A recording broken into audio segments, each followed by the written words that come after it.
আওয়ামী লীগের সাধারণ সম্পাদক ওবায়দুল কাদের বলেছেন, আন্দোলন এবং নির্বাচনে ব্যর্থ হয়ে বিএনপি নেতারা নিজেরাই মহাবিপদে আছেন। তাদের হাল ধরার কেউ নেই, তারা পথহারা পথিক। শুক্রবার বিকেলে কাদের বলেন, এদেশের উন্নয়নে অগ্রগতির পথে প্রধান অন্তরায় জঙ্গিবাদের প্রধান পৃষ্ঠপোষক বিএনপি। দেশের উন্নয়নের সমৃদ্ধিকে বাঁচাতে হলে যে কোনো মূল্যে এদেরকে রুখতে হবে। দেশটা এখন আওয়ামী মগের মূল্যকে পরিণত হয়েছে। ৭ জানুয়ারির ডামি নির্বাচনের মাধ্যমে জোর জবরদস্তিমূলকভাবে রাষ্ট্র ক্ষমতা দখল করেছে আওয়ামী শাসক গোষ্ঠী। অবৈধ ক্ষমতা ধরে রাখতে দেশব্যাপী বিএনপি সহ বিরোধী দলের নেতাকর্মীদের উপর ভিন্ন ভিন্ন পন্থায় জুলুম নির্যাতনের মাত্রা বৃদ্ধি করেছে তারা। আজ শুক্রবার এক বিবৃতিতে এসব কথা বলেন বিএনপির মহাসচিব মির্জা ফখরুল ইসলাম আলমগীর। বাংলাদেশ সীমান্তে পালিয়ে আসা মিয়ানমারের ২৮৫ জন বর্ডার গার্ড পুলিশ ও সেনা সদস্যকে ফেরত পাঠানো হবে বলে জানিয়েছেন পররাষ্ট্রমন্ত্রী ড হাসান মাহমুদ। শুক্রবার বিকেলে সাংবাদিকদের তিনি কথা জানান।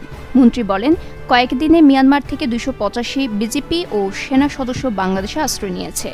তাদের ২২ এপ্রিল নৌপথে ফেরত দেয়া হবে। যে জাহাজ বাংলাদেশে আসবে সেখানে মিয়ানমারে আটকা পড়া ১৫০ জন বাংলাদেশি আসবে। পবিত্র রমজান ও ঈদ উল ফিতরের লম্বা ছুটি শেষে দেশের সব শিক্ষা প্রতিষ্ঠান খুলবে আগামী রবিবার। এদিন থেকে যথারীতি প্রাথমিক, মাধ্যমিক বিদ্যালয় এবং কলেজ ও মাদ্রাসায় ক্লাস পরীক্ষা শুরু হবে। জানা গেছে, গত ২৬ মার্চ দেশের সব মাধ্যমিক বিদ্যালয়ে ছুটি শুরু হয়। এর একদিন আগে ২৫ মার্চ কলেজগুলো ছুটিতে বন্ধ হয়েছিল, আর প্রাথমিক বিদ্যালয় ও মাদ্রাসায় ছুটি হয়েছিল ২২ মার্চ।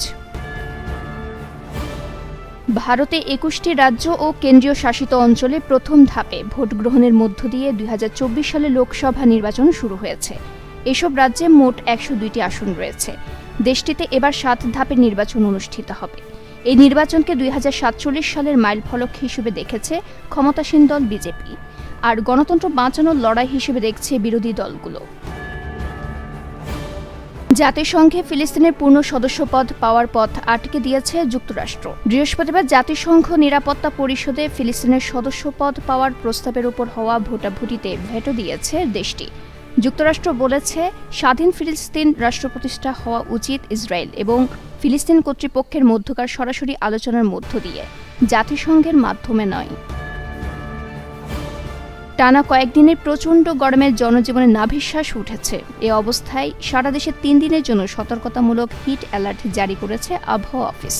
শুক্রবার আবহাওয়াবিদ ড মোহাম্মদ আবুল কালাম মল্লিক জানান, দেশের ওপর দিয়ে চলমান তাপপ্রবাহ আরও ৩ দিন অব্যাহত থাকতে পারে। পাশাপাশি তাপমাত্রা আরও বাড়ার আশঙ্কা রয়েছে।